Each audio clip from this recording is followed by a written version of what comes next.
The forest groaned under the weight of a winter storm. Snow whipped through the trees like ghosts screaming in the wind. The sky was a thick curtain of gray, swallowing the last of the day's light. In the heart of that frozen wilderness, a little girl barefoot, shivering, and wrapped in nothing but a too-thin shawl stumbled through the woods, dragging behind her a frail woman who could barely stay on her feet. The woman's name was Clara. She was pregnant, gasping for air, and clutching her belly with each agonizing step. Her face was pale with exhaustion and pain. She hadn't spoken in over an hour, except for low whimpers and short, gasping moans. The girl beside her, her daughter Ellie, was only 7 years old, but her eyes had aged from fear.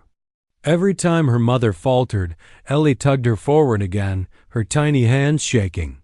They had been walking since before dawn. They had nothing.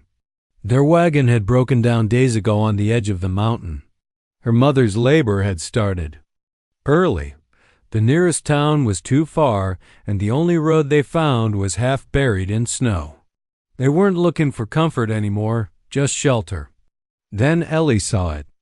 A cabin barely visible through the falling snow, tucked under a ridge, smoke trailing from its chimney. She didn't know who lived there. She didn't care. It was their only hope. The cabin looked rough-built, like it had grown from the forest itself. Logs stacked tight, no lanterns in the windows, no sign of welcome. But smoke meant fire, and fire meant warmth. Ellie reached the door and lifted her numb hand. She hesitated. Then knocked. No answer. She looked back at her mother, who had collapsed to her knees in the snow, her hands digging into the ice, her face twisted in pain. "Please, Mama, just a little longer," Ellie whispered. She knocked again, harder this time. "Please," she said to the door. "Somebody—" The door creaked open.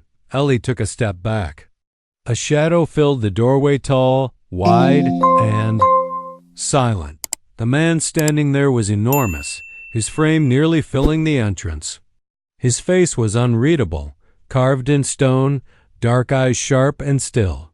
Long black hair fell over his shoulders, and he wore no coat despite the cold. Ellie froze.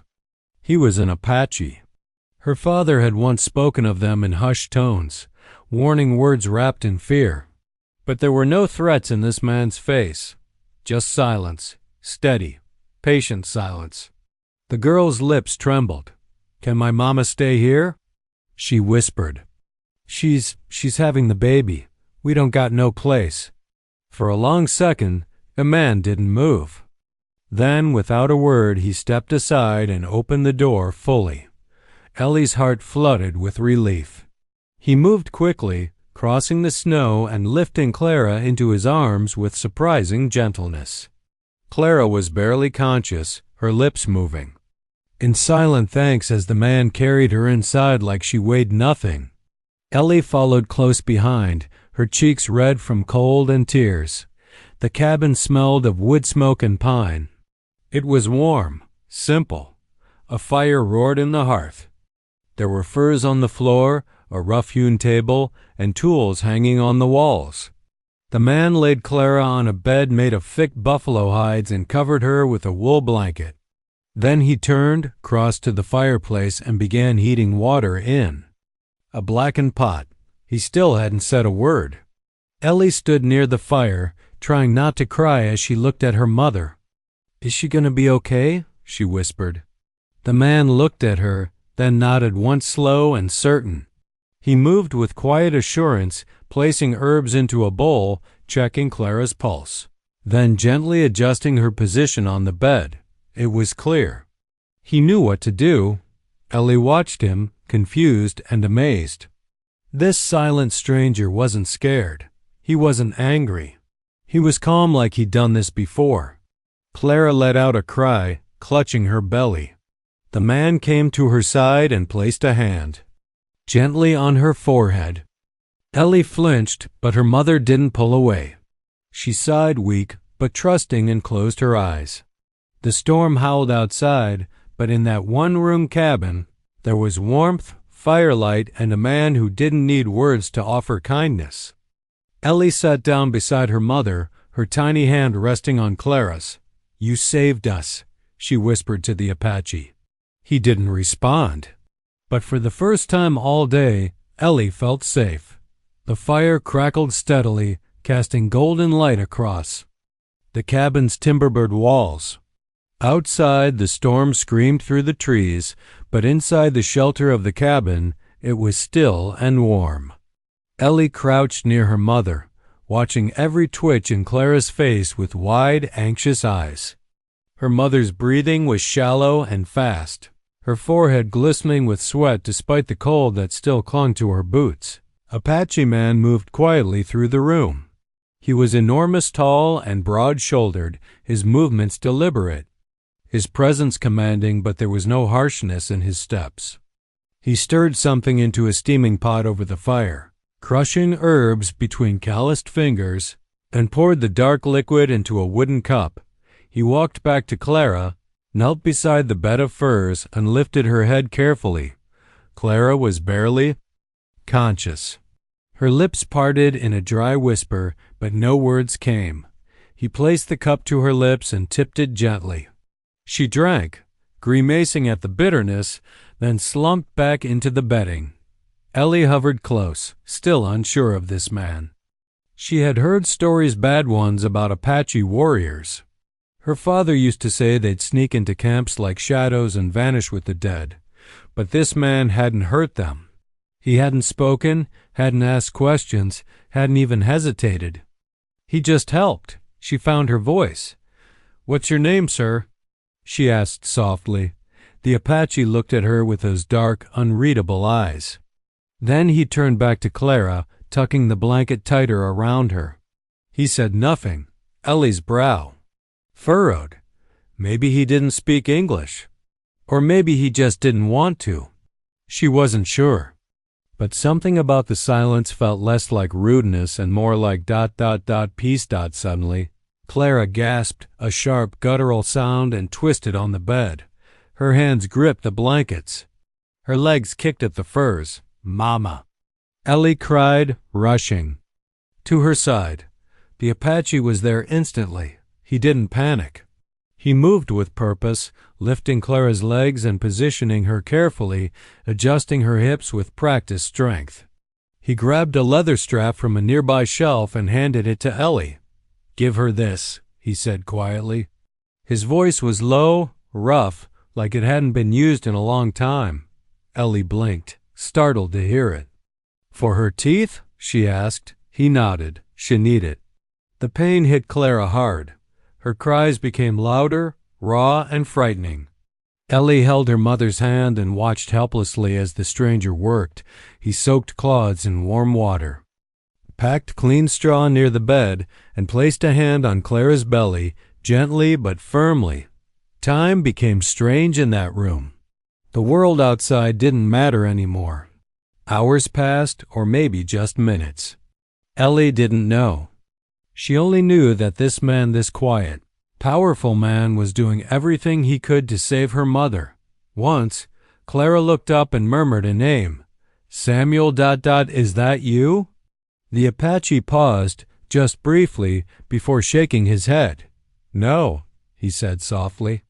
"Rest. You're safe now." Clara closed her eyes, trusting that voice even though it belonged to a stranger. Ellie couldn't understand it. This man didn't smile. He didn't comfort like her father used to. He was made of stone and silence. And yet somehow he made everything feel less scary. Between contractions, Ellie asked, "You done this before?" The man didn't answer right away. Then he said, "Yes? Your wife?" she asked quietly. His hands stilled. The fire popped and the wind howled outside. "She didn't make it," he said, barely above a whisper. "Neither did the baby."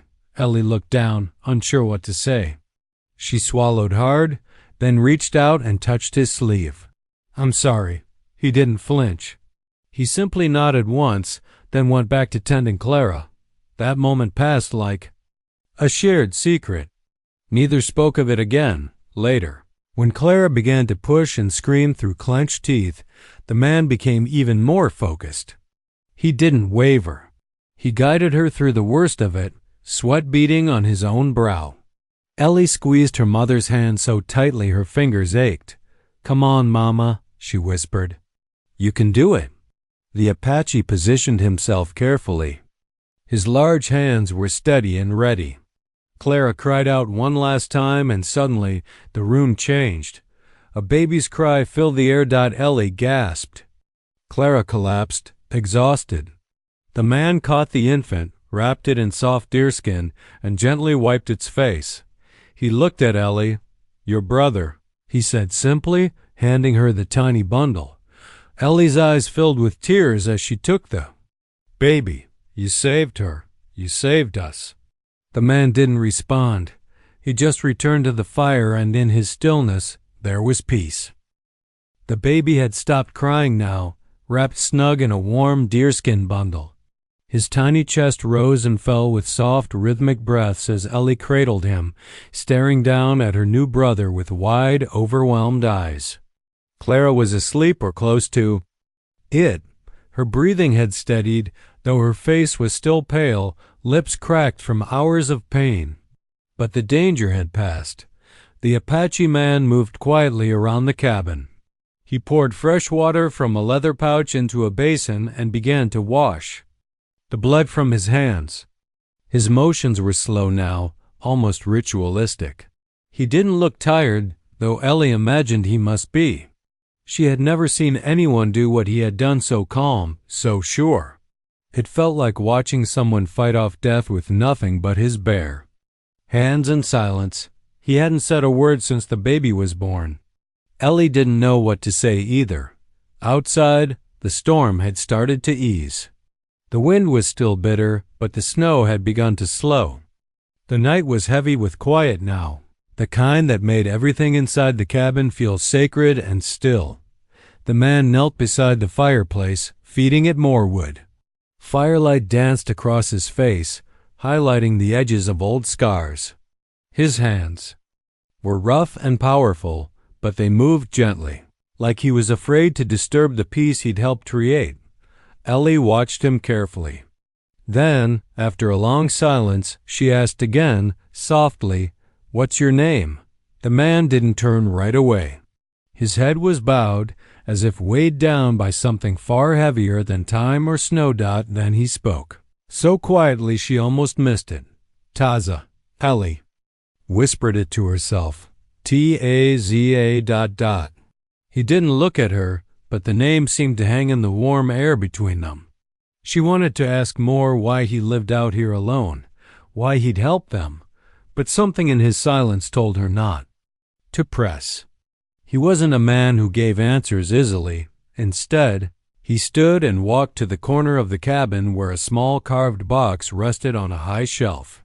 He opened it, revealing a bundle of soft cloth, beads, and something wrapped in leather. Ellie couldn't see what was inside, but she saw the way Taza stared at it, the way his shoulders seemed to fold inward, like he was carrying memories too heavy to carry alone.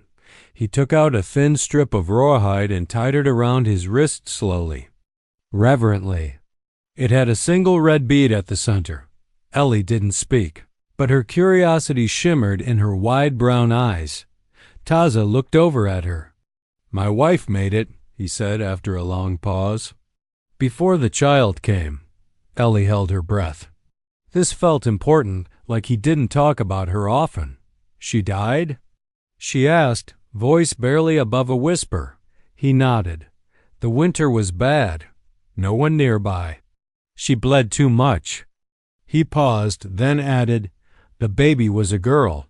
Ellie looked down at the baby boy in her arms. "I'm sorry," she said again. Taza sat by the fire, arms resting on his knees. "You came here like her," he said. "Snow in your hair. Fear in your eyes." She looked at me that way, too, like maybe I wasn't a man at all. Ellie didn't flinch. "I was scared," she admitted, "but I saw how you looked at Mama, like you knew what to do. Like you weren't scared at all." Taza's gaze was far away. I was scared, but not of blood or storms. Of failing again. He looked at Clara, still sleeping soundly, her chest rising and falling with gentle rhythm. I failed once, not again. Ellie hugged the baby tighter. He stirred a little in his wrap, letting out a soft squeak. You didn't fail us, she said. You saved us. For the first time, a flicker of something softened Taz's expression. Not a smile, but something close, a loosening in his jaw. A breath that wasn't so heavy. He looked at Ellie and said quietly, You're strong. Stronger than most men I've known.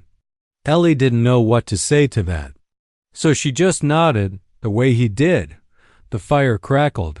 Clara sighed in her sleep. And in that quiet moment, three strangers once lost, alone and afraid, shared something wordless and profound. Something almost like healing. For Taza, it was the first moment in years that the silence didn't feel like punishment. It felt like peace. Morning came slowly. Snow still blanketed the world outside the cabin, but the storm had broken sometime. In the early hours, pale sunlight filtered through the cracks in the logs, glinting off the icicles that hung from the roof like frozen knives. Inside, the fire had burned low, but the room still held warmth, a fragile, hard-won warmth that wrapped around mother, child, and the stranger who had saved them. Clara stirred, groaning softly as the pain returned. She wasn't finished yet. Taza was already awake. He had slept only in small stretches, never fully resting, always listening for the next cry, the next need. He stood near the fire, sharpening a small bone knife by hand. When Clara cried out again, stronger this time, he turned instantly, setting down the blade and moving to her side. Clara's eyes fluttered open. Sweat had returned to her brow, her cheeks flushed. It's coming again, she whispered. Something's wrong. Taza placed a steady hand on her wrist, checking her pulse. The afterbirth, he said simply. Sometimes it takes longer. Your body is still working. Ellie woke with a jolt at her mother's voice. She clutched her baby brother to her chest and rushed to Clara's side. Mama? Clara gave her a weak smile, but it was clear her body wasn't done. The pain was returning, sharp and sudden, and Clara tensed against it. Taza poured hot water into a clean cloth and placed it against her belly, muttering something under. His breath in Apache words Ellie didn't understand, but they felt like a kind of prayer. Clara cried out again, arching her back. Is she having another baby? Ellie asked, alarmed. No, Taza replied, his voice calm. But she's still in danger. He reached into the small wooden chest again and pulled out a pouch of dried bark. He added it to a boiling pot over the fire. The smell that filled the cabin was earthy and bitter. Taza knelt again beside Clara, gently lifting her head. Drink. Clara hesitated, then sipped. Her hands were trembling. Ellie stood frozen, her eyes darting between them. She's gonna be okay, right? Taza looked at her. She's strong, and she's not alone. That reassurance was more than just words, it was a promise. And it came from a man who knew what it was to watch a woman fade and not be able to stop it. Not this time. Not again. He stayed by Clara's side, massaging her lower belly with slow, circular movements as her body struggled to complete what had begun the night before. The tea seemed to help. Her muscles relaxed a little. Her breathing steadied. She winced, but she was no longer moaning in agony. Ellie sat down beside her mother, still holding her baby brother, now fast asleep. She brushed damp hair from Clara's forehead. We're okay now, Mama, she whispered. You don't have to be scared. Clara opened her eyes again and managed to smile. You're so brave, she murmured. Just like your father. The mention of her father made Ellie blink fast. She looked away. Taza didn't speak. But he noticed an hour passed in relative calm. Then, suddenly, Clara gasped again and gripped the edge of the bed. "It's happening," she hissed. Taza moved fast. His hands were ready, strong, and precise. He positioned her again, whispering something that sounded like comfort, even if the words were in another language. This wasn't like the birth, it was messier. More painful in a different way. But Clara fought through it, gritting her teeth as her body finally released what it had been holding back. When it was over, Taza worked quickly, cleaning, binding, checking her vitals. His brow furrowed in concentration. Then it was done. He sat back, exhaled slowly, and nodded. "It's over." Clara collapsed into the bedding, breathing deeply. Tears on her face, not from pain now, but relief. "Thank you," she whispered. "God, thank you." Taza didn't answer. He simply stood, removed the soiled cloths, and began to burn them in the fire. Ellie climbed onto the bed beside her mother and leaned into her side. Clara's arm came around her weakly. The baby stirred, yawning in Ellie's arms. The room was quiet again. Not the fearful quiet of a storm or the silence of loss, but a peaceful quiet, the kind that comes after surviving something terrible. Clara looked at the man standing by the fire. "You were alone when we found you," she said hoarsely. "Why?" Taza didn't turn around. "Because I chose to be." She didn't push further. Not yet. But the walls that stood between them were already beginning to crack. The fire burned low as the day moved slowly into afternoon. Inside the cabin, the air was thick with the scent of pine, dried herbs, and the faint metallic smell of blood. Clara slept soundly now, her breath deep and steady. Her body, though weak, had made it through the storm and the birthing. The afterbirth had been difficult, but Taza had seen her through it. On the opposite side of the room, Ellie sat cross-legged on the floor beside a small stack of folded pelts, her baby brother swaddled tight in her lap. His tiny fingers peeked from the wrap, curling every now and then in the air. She touched them softly and smiled. "He's got Mama's hands," she whispered to herself.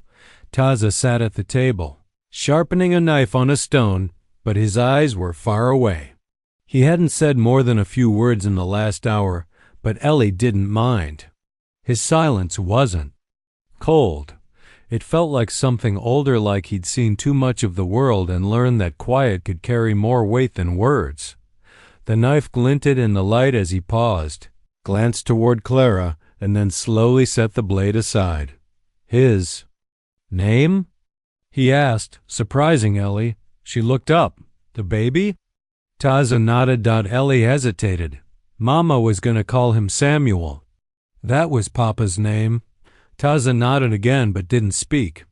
He understood. Clara stirred in her bed. Ellie looked up quickly and crawled to her side. "Mama?"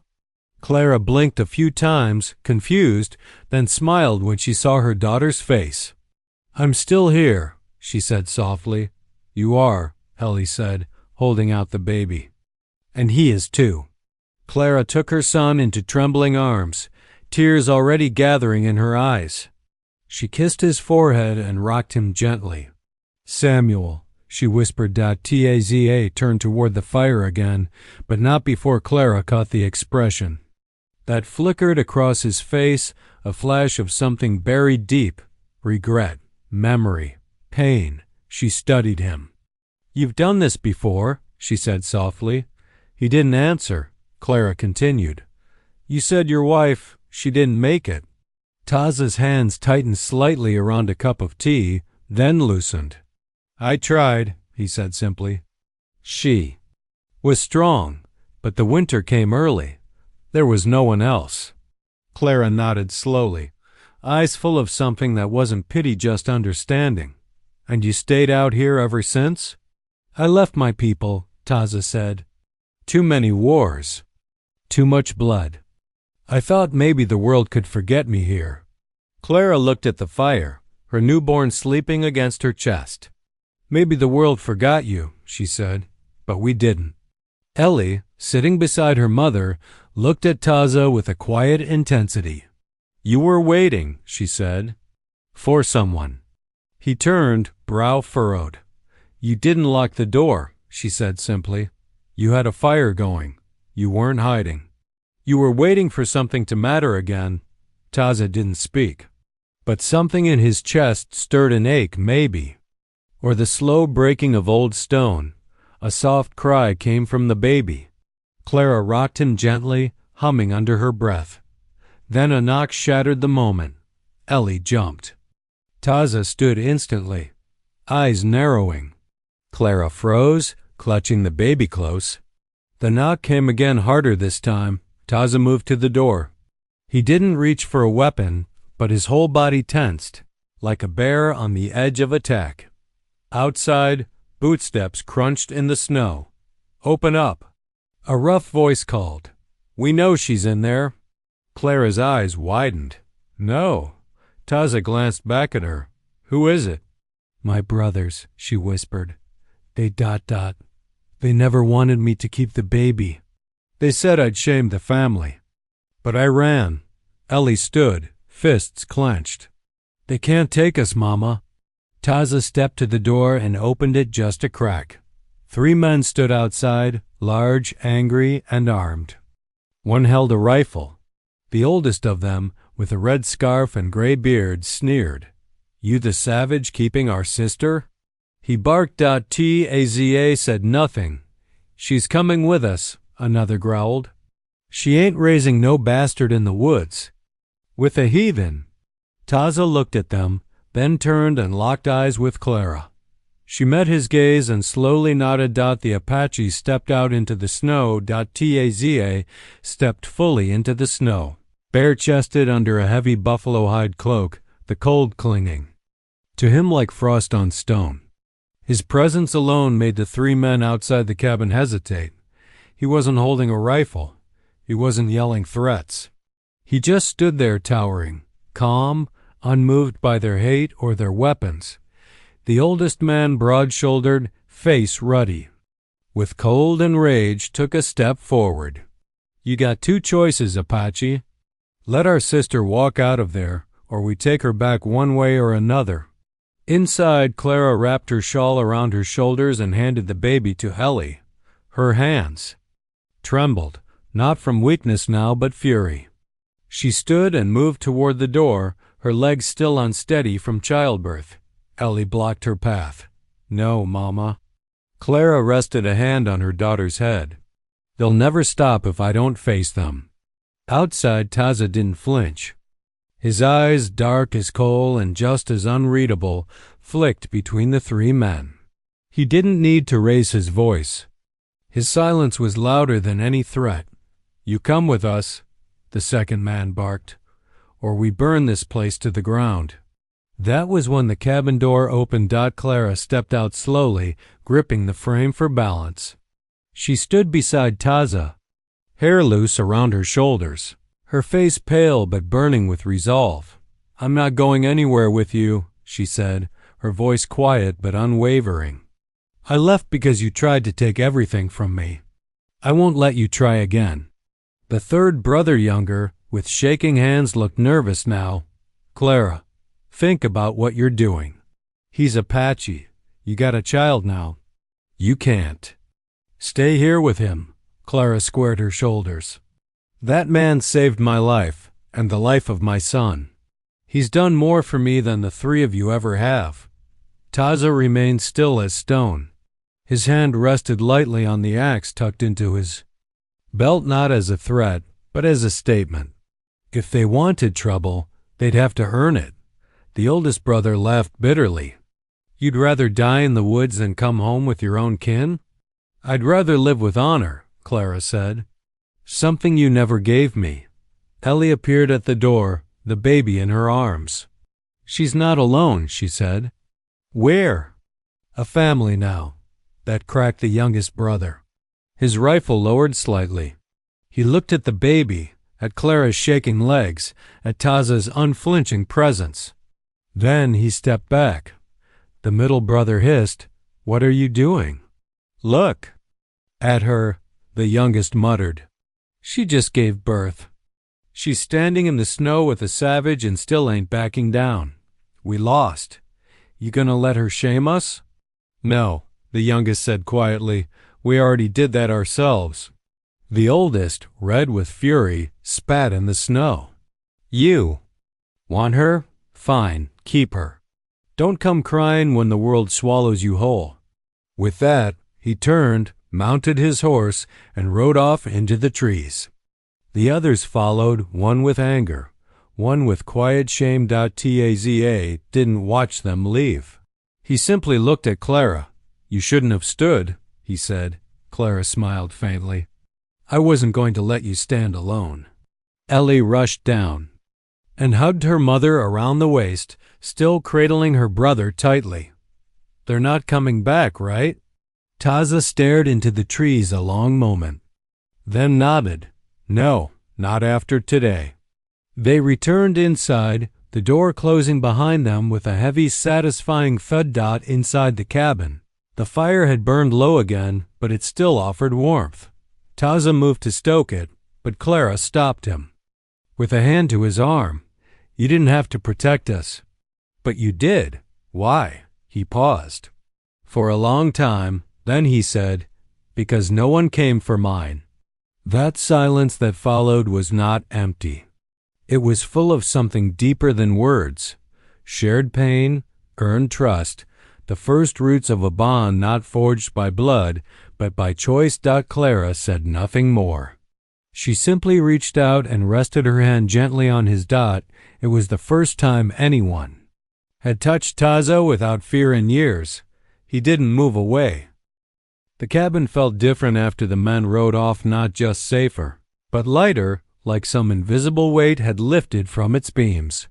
Outside, the snow had stopped completely, leaving behind a thick, glistening silence that stretched between the pines like a fresh canvas. Inside, Clara slept again, this time with no pain, just the peaceful exhaustion of someone who'd faced death and survived. Taza sat at the table, slowly mending a torn bit of leather from his old saddlebag. He didn't look up, but he could feel Ellie's eyes on him. She had been staring at him off and on since that morning standoff, saying little, but thinking plenty. Finally, she spoke. "Why'd you leave your people?" Taza kept stitching. "Because I didn't want to fight anymore." Ellie looked down at her baby brother, who was nestled in a soft sling against her chest. "Did they want you to fight?" He nodded slowly. "We were born into it." She sat on a pelt near the fire, her eyes bright with curiosity and caution. "So, are you bad?" That made him pause. His hands stilled. For the first time in hours, he looked her directly in the eye. "No," he said, voice low but firm. "But I've done things I wish I hadn't." Ellie didn't flinch. "So did my papa," she whispered. "That's why Mama left him before he got hurt." Taza raised an eyebrow. "What happened to him?" Ellie didn't answer right away. She looked at the fire. "He died in a bar fight last spring. Mama says it was whiskey that killed him, not the man with the knife." Taza nodded once, slowly. "Whiskey kills a lot of men." They sat quietly. For a while after that, the fire popped and crackled. Clara stirred once but didn't wake. Ellie pulled the sling tighter around her brother. "He looks like Mama, but I hope he's not like Papa." Taza looked over at her. "You're already teaching him." Ellie blinked. "I'm just holding him." "That's enough," Taza said. "For now." She smiled at that, just a little, and leaned back against the wall. After a while, Clara woke. Her first motion was to reach out for her baby, and when she saw him in Ellie's arms, safe and quiet, she let out a soft breath of relief. "You stayed up all night?" she asked her daughter. "Sorta," Ellie said. Taza did the hard part. Clara turned toward the Apache, who was now carving something small from a piece of wood with a bone-handled knife. "You haven't slept," she said. "I'll rest." Later, Clara watched him. "You don't have to do everything yourself anymore." That made him pause. His eyes lifted for a second, just enough for her to catch the flicker of surprise there. He didn't respond, but he didn't argue either. Later that afternoon, Clara tried to stand again. This time she made it farther, crossing the cabin slowly, gripping the walls for support. Taza came to help, but she waved him off gently. "I need to do this." He stepped back, watching carefully, not interfering. "I haven't felt this strong in months," she said. "I don't know if it's the air or the fire or," she trailed off, meeting his eyes, "or the fact that someone finally stood beside me instead of over me." He didn't speak, just inclined his head once, took a few more steps, then sat down near the fire, her whole body trembling from the effort. "You built all this?" she asked, gesturing around the cabin. "Yes." "With your hands?" He nodded. "And a quiet mind." Clara looked at the thick beams, the hand-woven rugs, the fire tools made from reshaped iron. "It's beautiful. And lonely." "It wasn't meant to be either," he said. "It was meant to be safe." She rested her head back against the wall. "Well, it is, for us. I don't know how to thank you." Taza looked at the flames. "You stayed." Clara didn't answer at first. She looked over at Ellie, who had curled up with her brother and was dozing softly on a pelt. Then she looked back at Taza. "Would you have let me leave?" "I would have walked you to the edge of the trees," he said. "And then I would have watched until you disappeared." "Even after all this?" "Yes." She nodded slowly, thinking. "You're not used to people choosing to stay, are you?" Taza didn't answer. He didn't need to. The days passed with a fragile kind of peace. Clara healed slowly but steadily. Each morning she moved a little farther from the bed. Each afternoon she managed to walk to the cabin door and breathe in the cold mountain air. The baby Samuel grew stronger by the day, his cries softer, his movements more sure. Ellie stayed close to her mother, still watchful, still fierce. But the girl had begun to smile again, even if only in small, quiet moments. Taza remained constant, gathering wood, checking traps, preparing simple food with practiced hands. He spoke little, but when he did, it was with purpose. He never asked Clara about the baby's father, never asked why she had been out there, half dead in the snow. He never asked for thanks either, but the silence between them was no longer made of stone. It was softening. One crisp morning, Clara stepped outside the cabin with a blanket wrapped tightly around her shoulders. The snow had begun to melt, leaving patches of brown earth beneath the trees. Taza was chopping wood a few yards away, the steady rhythm of his axe echoing through the quiet pines. Clara watched him for a while before speaking. "I was married once," she said suddenly, her voice barely above the breeze. Taza didn't stop chopping, but he did slow. Then, finally, he drove the axe into the stump and turned to face her. Clara looked down at her boots, still damp from the melting snow. "He wasn't a good man. I thought he would be. He said all the right things, promised me a home, a family, but he lied." She drew in a slow breath. "He drank, gambled, lost everything we had. When I told him I was pregnant again, he called me a curse." Taza didn't speak. "I left when Ellie was 5. Went back to my brothers just long enough to realize they weren't much better. They told me to give the baby up.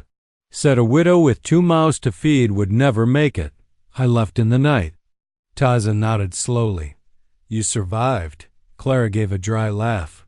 "Barely." She stepped closer, her boots crunching lightly on the icy ground. "But I don't want to just survive anymore. I want peace. I want to raise my children where no one's shouting or throwing fists or making me feel like a burden just for being alive." She looked up at him now, her eyes steady. "Do you have peace here, Taza?" He took a long time to answer. "At first," he said. "Then it became something else, a place to forget, to disappear." Clara studied his face. "And now?" He looked toward the cabin. toward Ellie, who was inside humming to the baby, then back at her. Now it doesn't feel empty anymore. The cold between them began to melt slow and quiet like the snow under their feet. That night, by the fire, Clara handed Samuel to Taza for the first time. He froze at first, his huge hands trembling slightly, but then accepted the baby, holding him gently in the crook of one arm. He won't bite. Ellie teased from across the room. Taza gave her a look, but the faintest trace of a smile touched the corner of his mouth. Clara sat beside him on the floor, close but not too close. What was her name? She asked. Taza didn't hesitate. Atsa. What does it mean? Eagle. Clara nodded. That's beautiful. She was, he said. The fire cracked, casting gold across the baby's sleeping face. Taza stared at the child a long time. I buried her under the northern ridge, where the wind never stopped singing. Clara touched his arm. You don't have to be alone with that pain anymore. He didn't speak, but he didn't pull away either. The three of them sat in silence, not the hollow kind they had known before, but a shared stillness rooted in survival, stitched together by kindness. And outside, the mountains held their breath, as if even the land could feel something had changed inside that quiet little cabin. The mountain days were growing longer.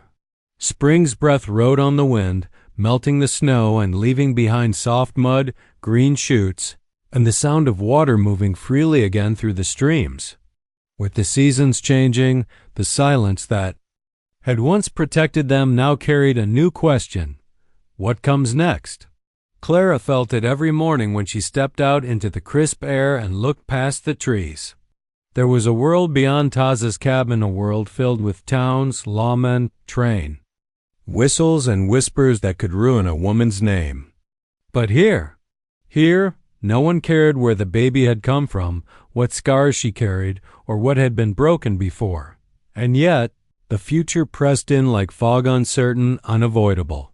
One morning, as Taza prepared to ride out to check distant snares, Clara met him at the stable. She carried a small bundle of folded cloths, baby garments, stitched from worn dresses and scraps of hide. I need to ask you something, she said. Taza looked up, adjusting the saddle on his horse. He waited, quiet as always. If I asked you to take us to the nearest town, Clara said carefully, would you? His jaw tightened, just slightly. Yes, he said, but if I didn't want to go? She added. He nodded again. I would never make you. Clara stepped closer, meeting his eyes. I'm not afraid of town. I'm afraid of what they'll say when they see a woman like me with a child in her arms and an Apache beside her. Taza's eyes didn't waver. They've always had something to say. Yes, Clara said, but this time I have someone to protect. Taza was silent for a long moment. Then he spoke, voice low. I've walked into towns where men crossed the street to avoid me. I've watched them spit when I passed. I've heard mothers tell their children I was the reason bad things happened in the night. Clara's eyes softened. And still, you walked in anyway? Sometimes, he said. But I never stayed. Clara looked down. Maybe I'm tired of walking. Ellie appeared in the doorway behind them, baby Samuel in her arms. She tilted her head. Where are you going? Taza answered, just the northern line. I'll be back before dark. Ellie stepped out onto the soft ground, her boots squishing slightly in the new mud. If Mama's going to town, I'm going too. We're not going yet, Clara said. But we are? Ellie asked hopefully. Clara didn't answer. That night, as the three of them sat around the fire, Clara turned the question around in her heart again and again. The firelight danced across Taza's face, casting his features in bronze and gold. Samuel slept nearby. Ellie was carefully twisting a string of beads she'd found in one of Taza's old pouches into a bracelet. Taza? Clara said quietly. He looked at her. What if we stayed? He blinked just once. She could see it shook him more than he let on. "I mean it," she continued. "We could build something. Make a real home here. A garden. Maybe even a smokehouse. If we needed to trade, we could ride to the nearest settlement once a month. But we wouldn't have to explain ourselves, not to anyone." Taza didn't speak for a long time. His eyes stayed fixed on the flames. "Are you sure?" he asked finally. "I'm sure that I want peace," Clara said. "And this place, it's the only place I've ever felt like I could breathe again." Ellie looked up from her beads. "I like it here. It's quiet, but it feels safe, like it's ours." Taza turned to Clara. "If you stay knowing what I am, what I've done. I've seen what you are," she said firmly. "A man who saved a mother and her child without asking anything in return. A man who built a home from nothing. A man who knows what pain is and didn't let it turn him cruel." She reached out, gently placing her hand on his. "You don't have to be alone anymore, not unless you choose to be." Taza stared down at their hands, his brow furrowed not in resistance, but in disbelief. He had never imagined a life that could include this again. "Hope, family, a future. Then we stay," he said at last. And this time, it wasn't silence that filled the cabin, but something soft and whole. Belonging. Spring took hold of the mountain with gentle persistence. The snow melted into rushing creeks, green buds unfurled along the tree branches, and wildflowers dotted the meadow beyond the cabin like tiny miracles. Life, as fragile as it once felt, was now blooming. The cabin was no longer just a place they had stumbled into on the edge of desperation. It had become something more. It had become theirs. Clara stood barefoot just outside the doorway, her baby nestled in a sling across her chest, her skirt fluttering in the breeze. She watched as Ellie chased a squirrel through the grass, laughing, really laughing for the first time in months. Taza stood nearby, driving fence posts into the soft earth, marking off a space where a garden would grow. He worked with quiet focus, sleeves rolled, skin bronzed by the sun, and Clara caught herself smiling just watching him. Inside, the cabin had changed too. Taza had added shelves for Clara's jars and pots, carefully carving grooves into the logs. With the same patience he showed in everything. Clara had hung a faded blue ribbon over the hearth, a small piece of her past that no longer felt like a weight. Ellie had drawn simple pictures and tacked them to the beams. A son, a horse, a family of 3. Then 4. One evening, Clara placed Samuel in a cradle Taza had built by hand from pine and elk hide. She sat down beside him, watching the babies. Eyelids flutter in sleep. Taza entered a few moments later, wiping his hands on a cloth. "Fence is halfway done," he said. Clara looked up at him, her voice soft. "You're building more than a fence." He raised an eyebrow. She smiled. "You're building us in." Taza didn't respond immediately. Then he said, "Only if you want to stay." She reached up, resting a hand on his arm. "We already are." That night, around the fire, the 3 of them shared a quiet meal. Deer meat with wild garlic and flatbread Clara had baked over hot stones. Ellie told a long, winding story about spotting a hawk that looked like it wore a crown, and Samuel let out a sleepy sigh in his sling. When Clara began to hum a lullaby, Taza didn't retreat into silence like he used to. He simply listened. As the fire dimmed to embers, Ellie turned to Taza. "What happens if someone else comes to the cabin?" He looked at her. "What do you mean? Like if more people need help, like Mama did?" Taza considered this. "Then we open the door," he said. Clara smiled gently. "Just like you did for us." There were still fears, of course. Clara knew there would be. Supplies would run low sometimes. There would be more storms. Questions from passing trappers or suspicious townsfolk when they made the occasional ride into the nearest trading post. But none of that scared her like it used to. because they had each other. One morning, Clara found Taza on the ridge, staring out across the valley where the river glinted like a thread of silver between the hills. She stepped up beside him, holding his favorite cup of tea pine needle and wild mint. "This is where you buried her, isn't it?" she asked softly. He nodded. Clara didn't speak again for a long while. "Then I hope she knows you're not alone anymore." Taza didn't answer, but when she placed her hand in his, he closed his fingers gently around hers.